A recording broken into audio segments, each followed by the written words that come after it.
This episode of Capes and Lunatics is brought to you by Tweaked Audio. Get awesome headphones, go to tweakedaudio.com and use the coupon code Southgate to get 30% off, free shipping, and a lifetime warranty. Or you can get there through the link on our website, southgatemediagroup.com.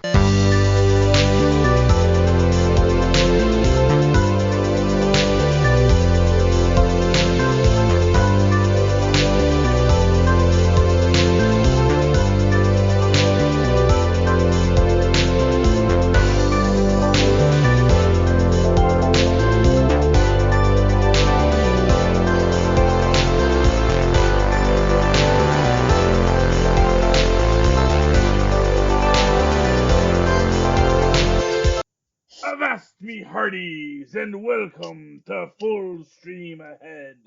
Arr! I am your host, Charlie, the Professor Esser, and with me, as always, is my skinny rich friend. It's Mozz. Hello, Mozzie. First mate to the ship that is Full Stream. Tonight's episode, I forgot what number we're on, but we're doing a new show. As you all know, we finished The Boys last week. Mm-hmm. And before we jump into our next continuous project, we thought we'd do a little filler, a little aperitif, a little palate cleanser of another show. And this show we're going to be doing today and next week is Black Mirror. Ooh. And we're going to open it up appropriately enough with Season 1, Episode 1, National Anthem. Prime Minister Michael Callow faces a shocking dilemma when Princess Susanna, a much-loved member of the royal family, is kidnapped. Our director this week is Otto Bathurst. Charlie Brooker gets our written by credit, as well as our creator credit for this episode. And that's really that until we get into the talent, which has, Rory Kinnear as Michael Callow, Lindsay Duncan as Alex Cairns, and so on and so forth. Here's what I want to say about this. I actually really loved this episode. I really felt this was, I know you said this episode doesn't get a lot of love from the fans. Yeah. I don't know why. Well, I mean, it's really weird. It's really uncomfortable, and not in a sort of way where you get so much of a payoff. It's just really weird and uncomfortable. You never really know where it's going. It's such an absurd plot that you can't really imagine that it is the plot, and you think they're going to veer off somewhere different to where it goes somewhere. But no, it's pretty straightforward. It's just a train chugging along, and the eventualities that you foresee, happen. And I think that's, I don't know what the payoff for this episode was. It was just a weird episode, See, for me, the payoff, first off, it pays off well that it's so much more grounded in real science, in real speculative fiction. So, right. So for example, if you watch the next episode or the episode we're going to do next, which is the third episode, the entire history of you, yeah. The entire history of you, they are a little more speculative in right. Speculative fiction, which is, the tech is not necessarily stuff that exists now. Or even could foreseeably exist in, like, the next 50 years. Yeah, who knows? Maybe the next 20 years. I don't know. But yeah, well, I see what you're saying. Yeah, science goes fast. But this one, there's no tech in this episode. Right. And every single other episode... Yeah, well, sorry, go ahead. That isn't right here, right now. And I love that. But, there's an interesting dark side to this story, which, first off, I got the feeling. I gotta be honest with you. When they're opening up this story, one of the first stories they talk about is the artist whose show has been exhibition has been closed because it's too controversial. Okay, which obviously ties into the entire plot line of this. Right. And I gotta say, and I'm gonna say this, and this is big spoilers for the whole episode. Right. I think the princess was in on it. Interesting. And I definitely think she was in on it. And what this episode's really about is about the dehumanization of what people do for politics, I think, I think and how that affects them afterward. to me the main point of this seemed to me in every scene where the prime minister is surrounded by his quote unquote advisors, Hmm. he's made to feel like he's the one in charge, like he's in control, but much like the princess being kidnapped, he is simply a hostage Yeah. by them. So Well, it's kind of, that's the dichotomy that I found interesting, was that she was a hostage on that end, and this man who was supposed to be in control, and this woman who supposedly he talks to like she's an underling, has all the control over him. Everybody well, around him is simply a mechanism of control over him. They're simply handcuffs. you know, It's wild in but that is that perspective. true of anyone in a democracy? I mean, Hmm. our Hmm.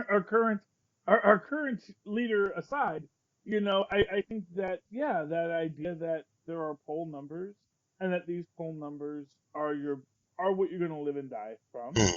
and that, it's, whenever anyone talks about, like, oh, they're just playing politics, you Hmm. know the idea is that you get into politics because you want to do good. Right. And if you're going to do good, you need to have the support of people behind you. And so you take a stance that maybe isn't right where you are, because you feel that is a stance that you can trade on to get something else that is important to you done. Right. So if you want to, and this is essentially the entire, like, conflict in the modern Democratic Party right now, which is this idea that there are these ideals that people want, but how you get there is where things get to be complex and difficult. And you get there without having the majority of people supporting you in this effort to get there. Hmm. And that, I think, is what we're looking at here. Where here's this guy who is he's going, and he is sitting here thinking, this can't be done. And then, of course, his advisor goes behind his back, and she gets her comeuppance in this as well. Both in the sense that she was trying to protect her leader, Right. which was not her. Well, it is her job, but also not her job.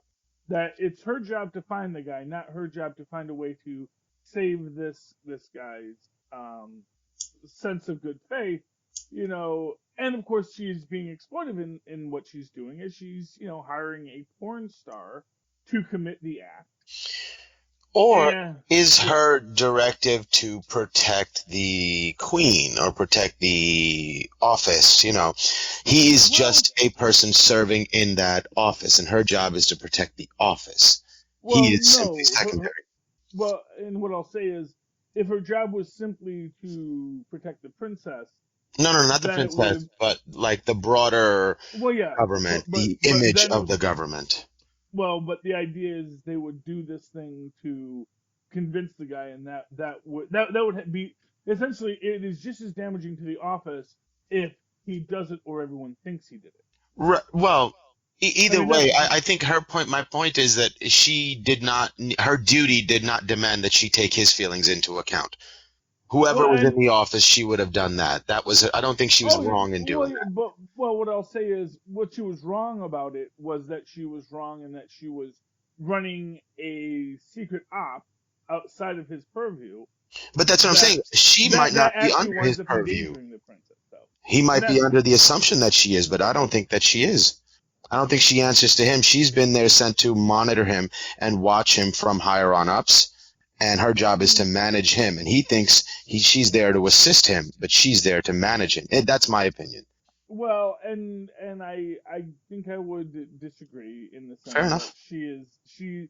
she clearly is showing a loyalty to him, because that's why she's doing this. It's out of loyalty, because, as I said, if it was simply a question of the deed, and her job was to, for whatever reason, protect things, get him doing the deed, or the porn star doing the deed, is secondary.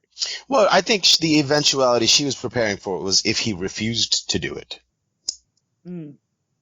Well, so there's an answer. That's an argument you can make. That's a fair I comment. because if his wife convinced him you can't do this, I'm not going to be okay with this, and he decides not to do it, they still need a contingency plan. So I think she was just Mm. being the good soldier.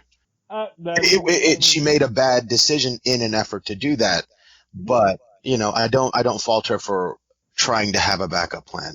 Yes, but the reality is that it goes into this concept of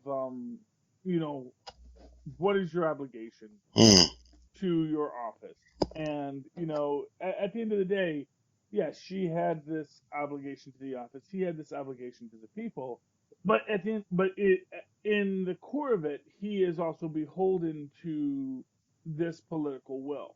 Yeah. And this political will that is being pulled into this performance. And that's what it comes down to, is this is meant to be a performance piece. It is meant to be and it's meant to show essentially it's meant to show the folly of what happens at the start of this thing, which is the art show being closed down for being too controversial, and then we do something that's even more disgusting, and that has a 90 share, Yeah. that everyone in the world is watching this, live streamed across the country, all this kind of stuff, across the planet, and it becomes this thing where it's the trolling of the entire world. That basically, because this guy's art show got shut down, yeah, spoilers for the show that came out like 3 years ago, but spoilers for the show, because this guy's art show gets shut down, he makes the world participate in a massive, disgusting art show. And not only that, but he proves to them that you want to see this. You are going to stand up here and pretend that this is too controversial, that people don't want to see it. But when I put the screws to you, you have the option to turn the TV off. There'll be a very unpleasant tone played right before it. But I bet every single one of you stays and watches it out of horror and fascination, because that's who you really are. You can tell me all you want that that's not who you are and that my show doesn't deserve to go on, but I will show you who you are. Oh yeah, and of course we see that with the guy who's in bed the whole day, where he where after they say ownership of a copy of this broadcast will be considered a high crime and yada yada, and the guy hits record. Yeah. Because he's gonna watch that later. Well, not only that, but if it's like, how did he hit record? Was it like It was like a TiVo. It was. Okay. Because I was going to say, if someone still had a VCR, that would be so analog, it would be completely untraceable. Yeah. No. That would actually be completely traceable, because they'd know that who pushed record on their VCRs? No, on on the TiVo. Yeah. Or whatever other DVR recording system, right? Because that's through a cable line and all that kind of stuff. It's some sort of digital footprint. Yes, and but yes, a VCR. And I'm sure there were a lot of guys that did set up VCRs back then. Because obviously someone's gonna know, hey, this is a really, really good black market thing to trade on. I better record this in high quality Betamax. But yeah, so they do. So it does get recorded. It does get shown out there, and everyone knows about it. But of course, also along with this is 30 minutes before it starts, she's released. And to me, this was the biggest thing that's a little bit annoying to me. Oh, how so? And why okay. So and this is why I think the princess was in on it. When they cut the finger off, okay, and she's screaming as he's cutting her finger off. Well, she's not really screaming for having her finger cut off, because he doesn't cut off her finger. So she must have been in on it if she's screaming about the finger. See, to me, I didn't get that sense. I thought, to me, she was just so scared that they rubbed a knife against her finger and she just started screaming because they thought they were about to do it. And I think from the perspective of the artist, the point he was trying to make is that I'm not the bad guy. You are. I'll pretend to put you in this situation, but I really didn't want to hurt the princess. Look, I didn't hurt the princess, and I let her go beforehand. So just an extra thing to say that my whole point was to show that you would do it, and that the system is a little bonkers, and that you're all sick in the head for watching it, and you were going to blame me for it, and I'm going to make it so that it hurts even more because Yeah. it was completely unnecessary for you to have done it. So it's almost like he's washing his hands clean. Like, I didn't do anything. You did. You're the bad people. Oh yeah, well, absolutely. Although I also kind of felt that they probably should have known that was an old dude's finger much faster. Oh my God. I mean, come on now. Yeah, Yeah. yeah. Yeah. You know, it's like that. First off, it doesn't look like. The second you see it, that does not look like a 20-something, famous princess, Yeah. finger. That looks like an old dude's finger. Right, right. The And second you not to see it say in your hand. anything about like DNA analysis or anything, or fingernail analysis. I don't know. Yeah. Well, I mean, I'm sure he did his nail up nice. Oh, Beforehand. maybe. That'd Yeah, be interesting. get a nice little clear polish. Yeah. He's an artist. He can do that. That is But true. all sorts of things. Although maybe he was planning on doing the finger cut off thing long ago, so he had been like prepping his finger so that he could do that as That's part of the piece. yeah. But yeah, and then you have, and again, this is about the the degradation of humanity in the moral sense, Mm, because we see the reporter trading sex, essentially trading sexual imagery, trading mm. the promise of sex for access. Yeah, I You mean, know, I just thought she was highly controversial, by right. the way. To me, I like people would love to talk down on it, but what you do with your body is your own thing. You have no right to say whatever or put moral judgments on another person, I think. Yeah, but And it's personally, also she's just an intrepid reporter getting the story, doing whatever she has to take, everything at her disposal. I think she was a BA for doing that. well, yeah, that is one way to look at it. It is. I know that it's one of these things where it's a particularly controversial trope because they do it in the new Richard Jewell film too, Mm, where they suggest the mm. reporter is getting basically applying sexual favors to get access and to get knowledge, to which in the end is not a good thing. I mean, So I'm pretty comfortable with calling that enhanced interrogation. well, there you go. Certainly well enhanced.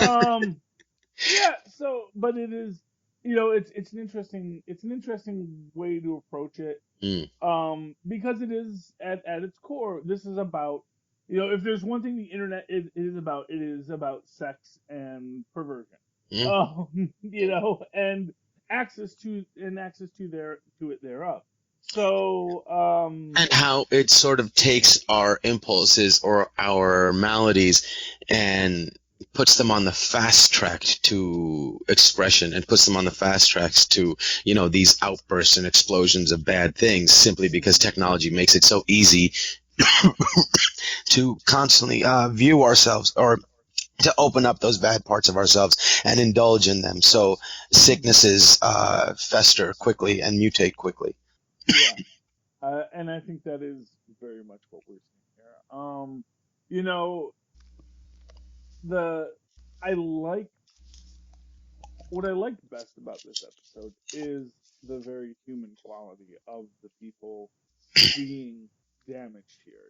Mm, The prime minister, and again, who there's not like a major, there's no political statement here. There's no idea that he is a Tory or he is Labour or he is mm. this or that. There's nothing that's given to you about policy except for the fact that whatever his policies are irrelevant to the story, because it's not about his policies, it's about this artist's attempt to do, because no matter who the politician is in office, there's always a lot of people that want to see him or her taken down, Right.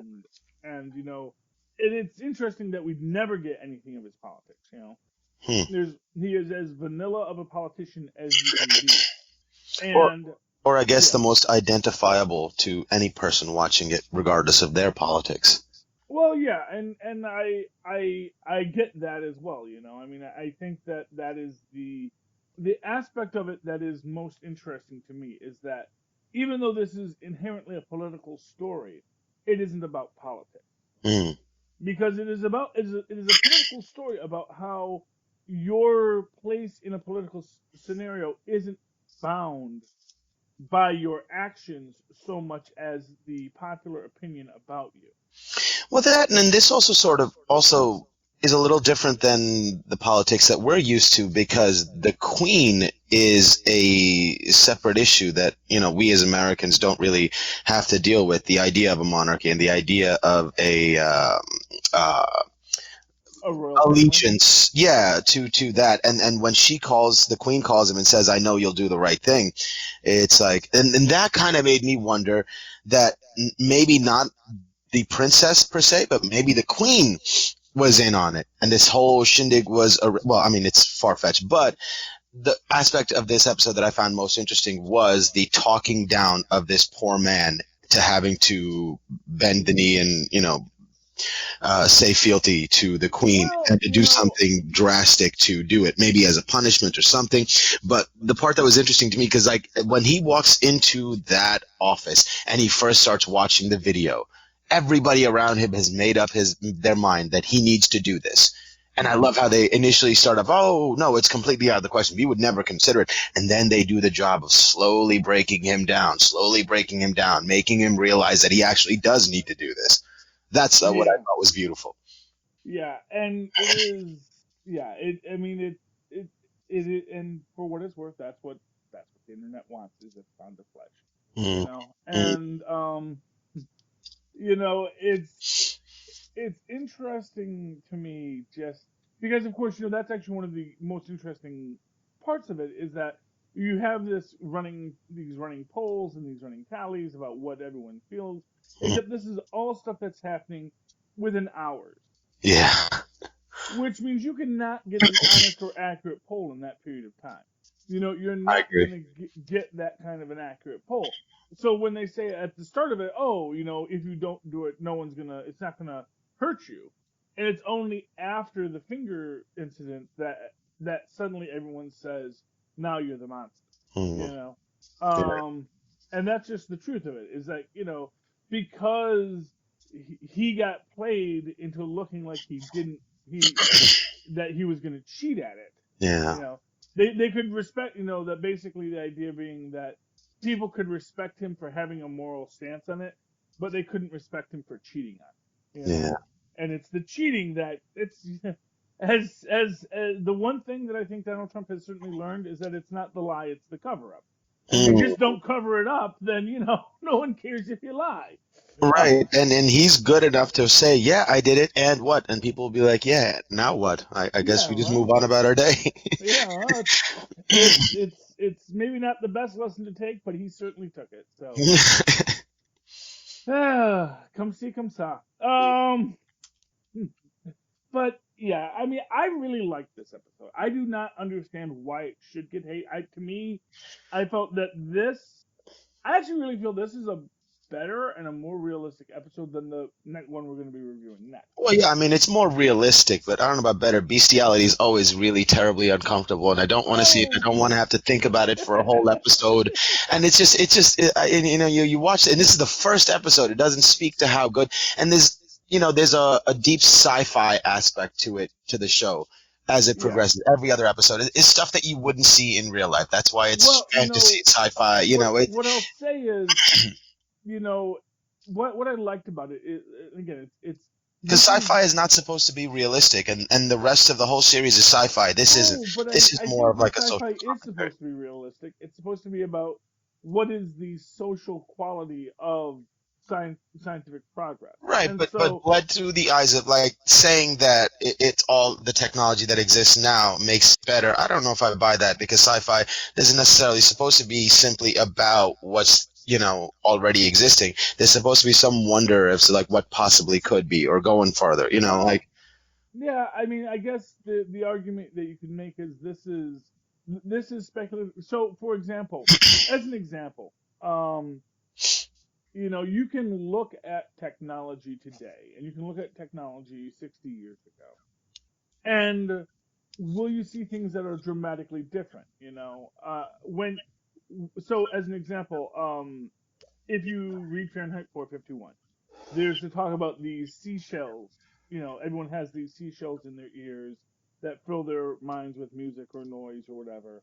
And you look at that now and you go, "Oh, he's talking about like earbuds. How that's so advanced." But what he's actually talking about were transistor radios, which were a common, thing at the time, and often had a little earbud, that connected to your ear, so you could listen privately to the music or the radio wherever you were going. Hmm. So you had these distractions even then, and even now we have these distractions. And the technology may have gotten smaller or fancier, but it's not really dramatically different than what we had. And what is arguably different is that because it's now so much smaller and easier, we can carry these earbuds everywhere, and we can have that seashell in our ear all the time. And that, I think, is because it's so unobtrusive. It's something that we are seeing more and becomes more integrated into our lives. Um, Now, the second episode, one we're not going to review, which is sort of very Fahrenheit 451-ish, where you're living in the room and your room is just all TV screens. Yeah.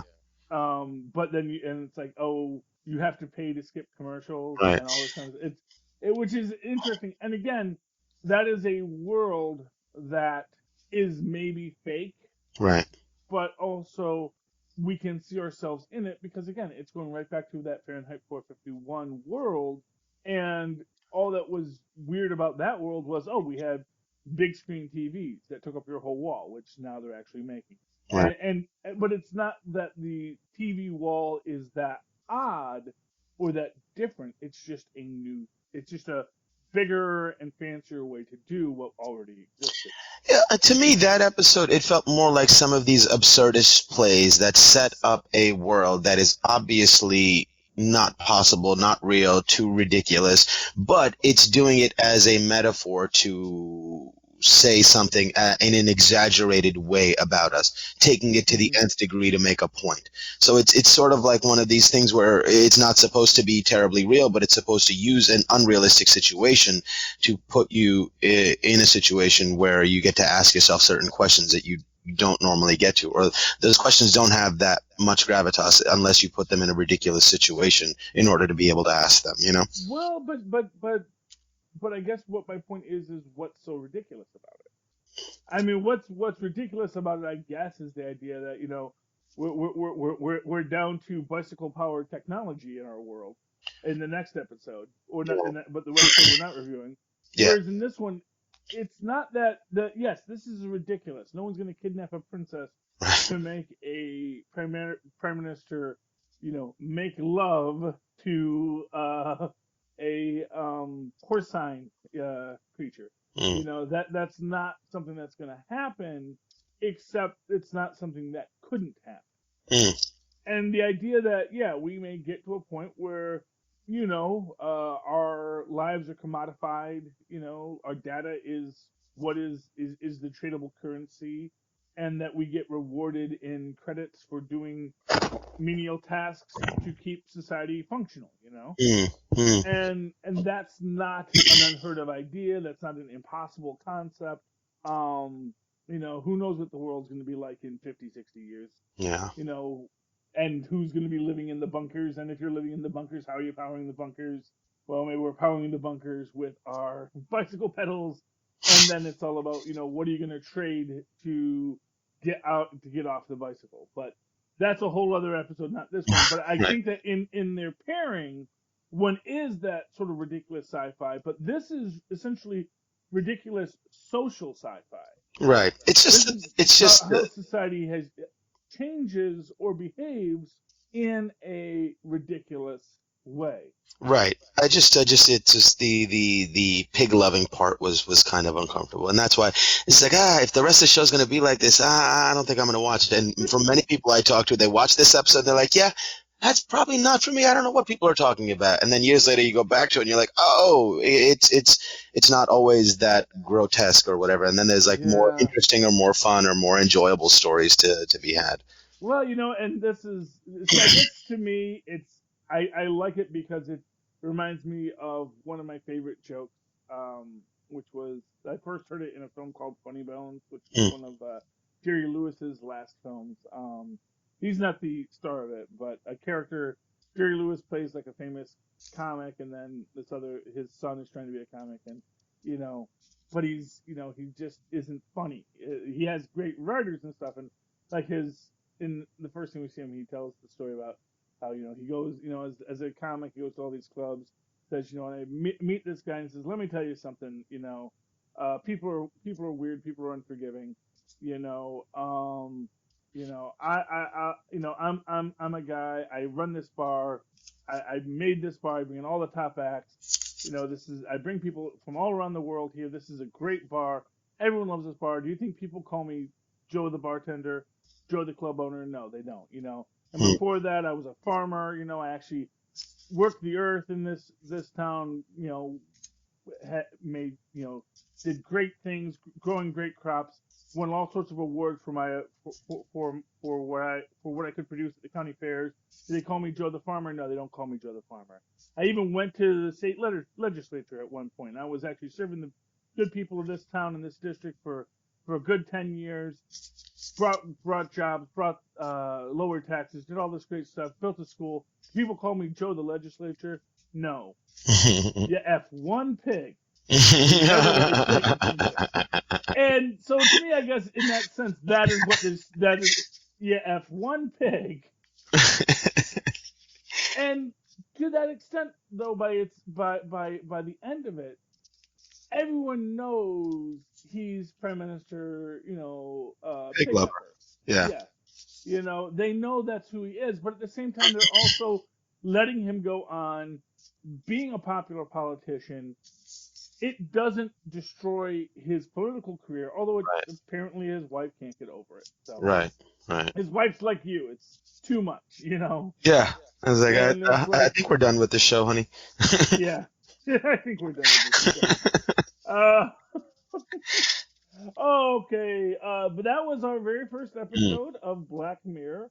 After we finish these shows, we're going to try and get something else off the internet from time to time. Another anthology show or something else, maybe even just a movie or whatever you have. But that's me and Mozz. And Mozz, how can people find you or reach you? Or do you have any final thoughts before we sign off? No, I think we covered the bulk of what we should have with this episode. Mm-hmm. So if people want to reach me, they can email me at mozzmanzor@gmail.com or find me on Facebook under Mozz Manzor. That's MOZZMANZOOR. And of course, you can always write to me in that old-fashioned email way the way our Mozz and Pods once did at superconnectivityblog@gmail.com. That's superconnectivityblog, all one word, @gmail.com. Of course, follow me on Twitter as I live tweet things. But not the Stan Lee retrospective, which was so beautiful. Did you get the chance to watch that? No. Oh God, that was beautiful. I mean, I just cried. When? It's like was it on TV? Yeah, it was on Friday night. It was basically Disney says goodbye to Stan Lee. Oh wow. Or Marvel says goodbye to Stan Lee, and it is just all these people just pouring out their hearts, and it is beautiful and lovely, and yeah, it's well worth the watch. So go look for that on Hulu. Yes, but I could not live tweet it because we were recording then on Capes and Lunatics. But in the meantime, if I do tweet something, you can follow it at Charlie Esser. That's CharlieEsser. Look for the 2 E's in the middle. For quality. There we go. Oh, ladies and gentlemen, thank you once again for joining us here on Full Stream Ahead. You landlubbers, we love ya. Come again and board us on Full Stream Ahead. Arg.